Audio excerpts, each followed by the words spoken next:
Actually, role-playing in a role-playing game like Starfield can be one of the most rewarding experiences the game has to offer, and it creates a ton of replayability. In this video, I'll break down the role-playing story for my second character in Starfield, a neon street rat gang member who made her way to the top of one of humanity's most influential corporations. The goal for this potential series is to show players how role-playing can really make a game like Starfield and other RPGs come alive, and hopefully inspire some great character creations for you as a viewer. If it's well received, then I may make a habit out of doing these videos, but the investment cost is really high, as playing through this character's story arc took dozens of gameplay hours.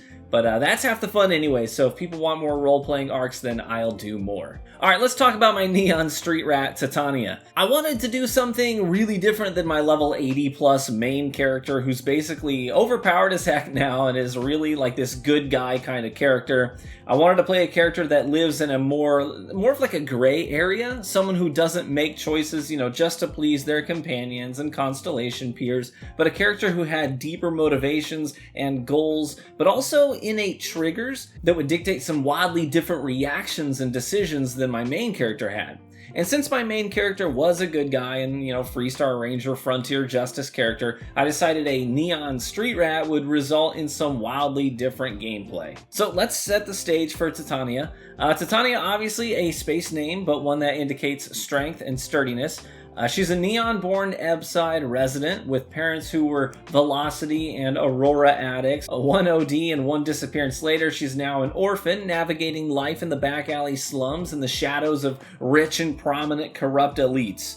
After years of scraping for scraps, unqualified for any real job, she decided she needed primarily two things. She needed a safe place to sleep at night, and she needed a source of money. But she had one thing going for her, and that was her physical strength. Having used both brute force and learning the tricks of basic stealth in order to grab food and credits that were easy pickings, she bolstered her resume for a very specific line of work. And with the Disciples gang encroaching on Ebbside and starting to make people feel more careful and more mindful of their wallets, she saw an opportunity to employ her specific skill set. And I'm talking, of course, about offering her services to the Ebbside Strikers gang.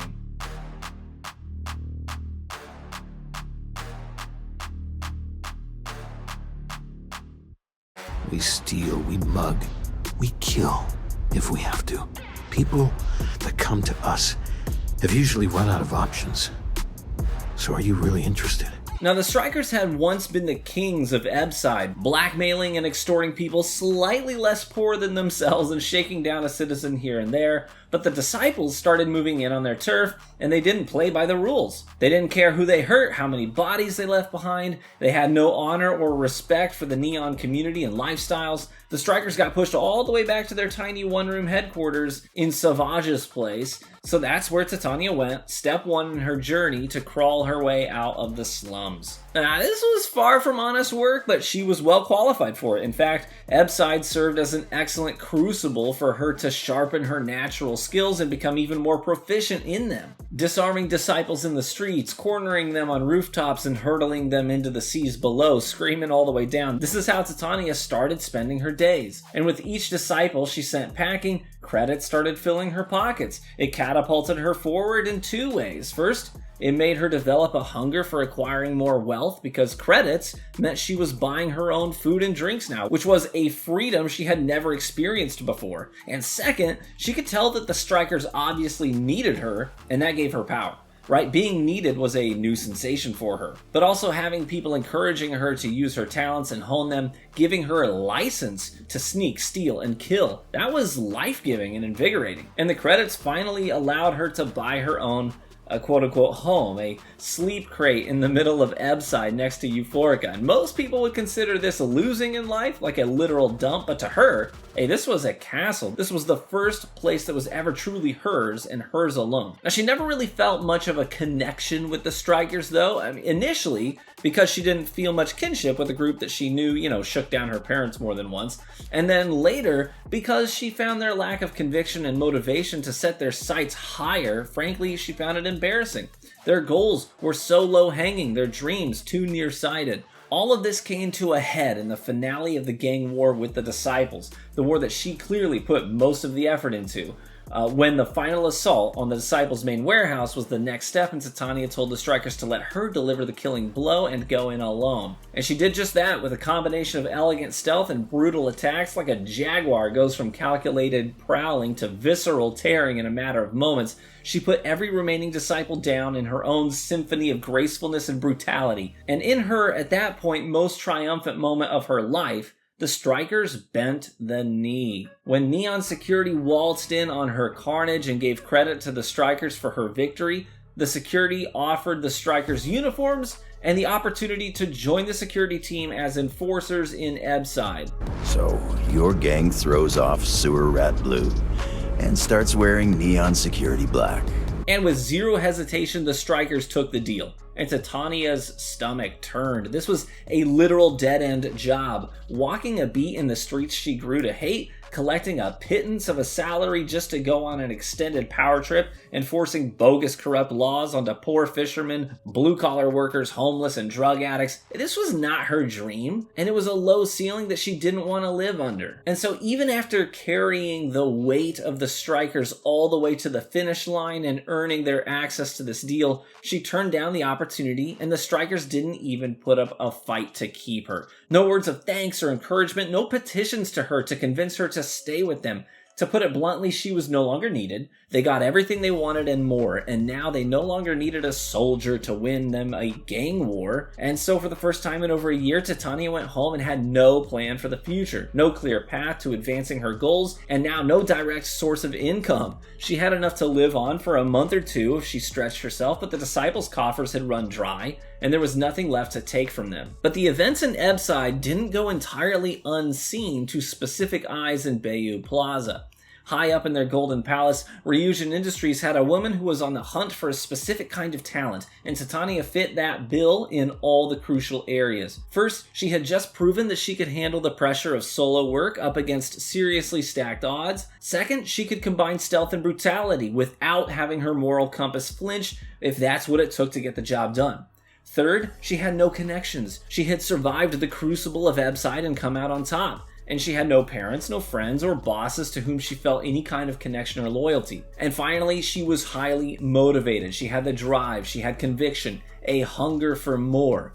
And so, Imogene Salzo, Ryujin's handler of secret operatives, reached out and offered Titania the chance to earn herself a position at Ryujin Industries, doing what she had proven she was capable of doing, but on a much bigger stage, with much bigger stakes, and for much bigger payouts. It was the offer that catapulted Titania into the next wild chapter of her journey to the top. So there's Titania, recently unemployed, resident of Ebbside, and general miscreant, offered the chance to earn a job under the flashing lights of Bayou Plaza, and she took it. Unflinchingly, she took it. Standing in Imogene's office, seeing the opulence of the tower from the inside, seeing the carefully tailored suit Imogene was wearing, hearing her speak with such clarity about who she was, what she needed, and what she expected Titania to do, this was a literal dream come true. Many people would feel intimidated by Imogene being so direct, so clearly more put together and more successful, being in an office that had that much weight to it. But Titania, she was digging it. She was ready to work, and she probably should have cared, but she couldn't be bothered to worry about if the work was right or ethical.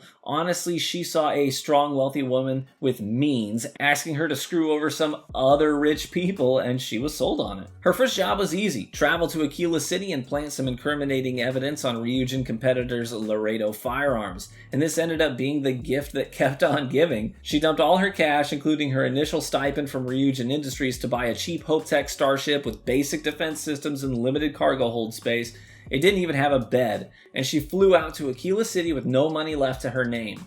And when she landed, it was like the galaxy was dropping even more opportunities in her lap, because she walked into the city in the middle of a standoff between some gang members and the bank and a local Freestar Ranger, including the Marshal himself. Now, it didn't take much convincing. She told the Marshal she was good at infiltrating and eliminating hostiles, and the Marshal, as perceptive as he is, he could see that she wasn't lying, considering she was 185 pounds of pure muscle, and with an impressive suppressive firearm at her side, he decided to roll the dice and let her go in. She snuck into the the back door and dropped all the gang members inside with only a few surgical shots, rescued all the hostages, and earned the respect of several Aquila citizens, including the marshal, who offered her a badge and a deputy title, provided she managed to complete a job or two from the Ranger Mission Board. The Ryujin task was simple. It only took her a few minutes to bypass their lax security and plant the evidence required. So she hurried back to the Rock and grabbed a few missions from the Ranger Bounty Board, and she headed out.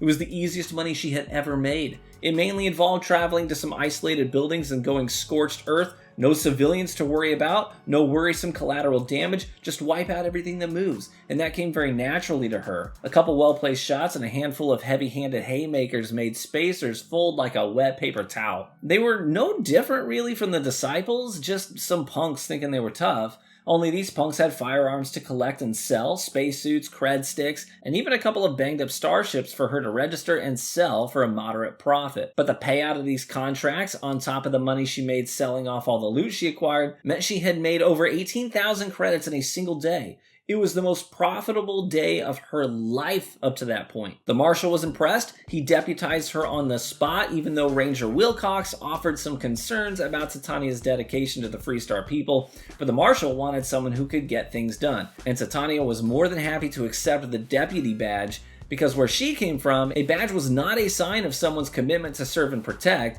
A badge was a license to do things you could otherwise not get away with, free of consequences. A badge was something to be leveraged for personal gain.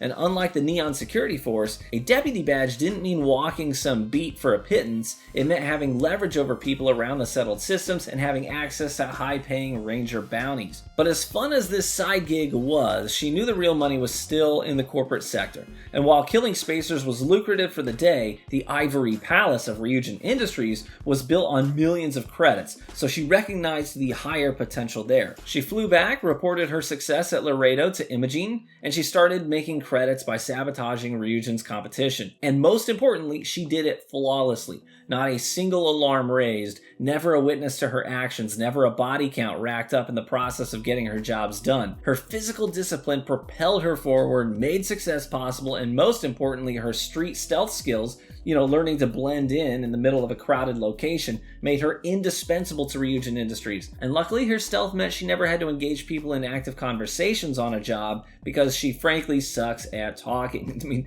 Diplomacy and persuasion are skills that completely evade her. But her 100% success rate meant getting higher profile jobs quickly, until eventually it earned her a trip up the elevator to the executive level of Ryujin Industries, the most exclusive floor in the tower. And that's where she met Ularu for the first time. And on top of all that, a flawless record. It's no wonder they love you up here. This is a woman who most people would hate after their first encounter, but despite the condescending and arrogant nature of Ularu... Good, because if not, I can't imagine we have much use for you here at Ryujin. Titania found herself not wanting to leave Ularu's office when dismissed. Sure, Ularu was a real piece of work, and to call her off-putting would be far too kind a word, but she was powerful. She had an office right outside the CEO's. She had her own security detail. She had attire custom-made to fit not only her body, but also to fit her station and her personality. It was rigid, commanding, refined, every stitch clearly deliberate and with intention. But most importantly, this encounter with Ularu kicked off the series of assignments that served as Titania's final flight of steps to the top of the tower. She was tasked with discovering what Ryujin's main competitor was up to and exposing their misdeeds to the masses to tarnish their public perception. Her pockets were getting deeper, her station was getting elevated by the day, and in addition to that, Titania was also getting to put her talents to the test in scenarios where she believed wholeheartedly she was the only person in all of Neon capable of pulling it off. Whether anyone appreciated these wins or not, she didn't care. She knew that she could reflect on these jobs and consider them personal accolades, something to hang her pride on. So she traveled from system to system, some days stealing a disguise and infiltrating off-limits areas to uncover new secrets, other days hunting down ecliptic mercenaries and finding joy in the chance to kill indiscriminately and procure some new firearms, credits, and starships from victims that no one in the settled systems would hold her accountable for. And every mission completed earned earned her more credits, made her more important to Ryujin, and she started getting the threads to reflect her importance at the company. Her own tailored suits, new outfits, and even a highly advanced infiltration suit for maximum imperceptibility. This made her the most logical candidate for the highest risk mission ever offered an operative to date. She was assigned the job of breaking into Ryujin Industries on her own and accessing systems to spy on Ryujin personnel who were leaking classified information to their competition. And this job, she came alive. All her physical training making it possible to climb through the vents, across vaulted ceiling beams, and distracting guards to create windows of opportunity to advance to the highest and most well-defended offices in the tower. And her discoveries there uncovered the mole at Ryujin. This meant she was working directly with the CEO, the king in the castle that towered over her when she was younger, living in the slums of Ebbside. That harsh red glow that once sort of shone at the edges of her vision from down in the alleys, it was now at her back and under her feet. She was then tasked with the impossible job of infiltrating Infinity Ltd's headquarters and given a prototype neurological implant to help her overcome her one primary weakness, her persuasiveness. She could sneak, and she could punch, but talking her way out of a situation was near impossible before the implant. But she woke up from that operation with the ability to influence people into doing things she wanted them to do. Be that opening doors for her, seeing a situation the way she wanted them to, or convincing them to completely change their stance on a moral or ethical dilemma. She used that implant to work her way through Infinity Ltd's facilities and steal back the prototype they stole from Ryujin. She didn't leave a single body in her wake, just a bunch of confused guards who inexplicably found themselves removing every roadblock in her path. Upon her successful return home, she helped the CEO, Masako, uncover Ularu's betrayal, and even used her new implant to sway the decisions of the board members to align with Masako's goals. That made her the CEO's most valuable asset, her most powerful operative. Titania now finds herself in a position where she has a sustainable and desirable station. You've certainly shaken things up around here. With your promotion, you've earned yourself an office, so whenever you're ready, you can find your own personal mission board inside. She has all the money she could ever need, and it's constantly flowing. She has her own private office in the ivory tower of Ryujin Industries, and with her earnings, she was able to purchase a penthouse with the perfect view. And I do mean perfect, because from her balcony, Titania can see both sides of Ebbside, the crucible where she was formed. It reminds her of how far she's come, both figuratively and literally. She can see the lights of Bayou Plaza flashing below her, all the people unaware of her status high above them. And opposite her penthouse balcony is Ryujin Tower, the place where she can be uniquely her and do things only she can do and make a ton of money doing it. She conquered Neon and even ventured into many other settled systems, and now she can set her sights on the stars and see how much higher she can climb outside of just Neon. And there you have it. That is Titania's story. It was a blast, honestly, playing through these missions from her perspective and making choices based on who she was as a character. I'll be sure to show her skill tree as well, but her combat is super fun. Basically, I can stun lock enemies with punches now. My melees can knock people down, rip their weapons from their hands, and even stun them for a short while too. Sometimes just landing near an enemy will stun them. She's a heavy-handed haymaker for sure. Way different than my other character. During my time playing her, I got her up to level 27, and I'd love to keep going. The physical tree was a lot of fun to lean into, but do me a favor, let me know some things in the comments section here. First, I want to know if you made it to the end of the video. That lets me know if it was engaging, if it was interesting. Next, I want to know if you'd like to see more videos with different characters and unpacking their stories for more role-playing content. And last, I want to know if you'd like to see Titania's story continue at all, or if you think we've exhausted her perspective. Thanks for watching the video. Be warm and well fed, my friends, and I hope to catch you among the stars.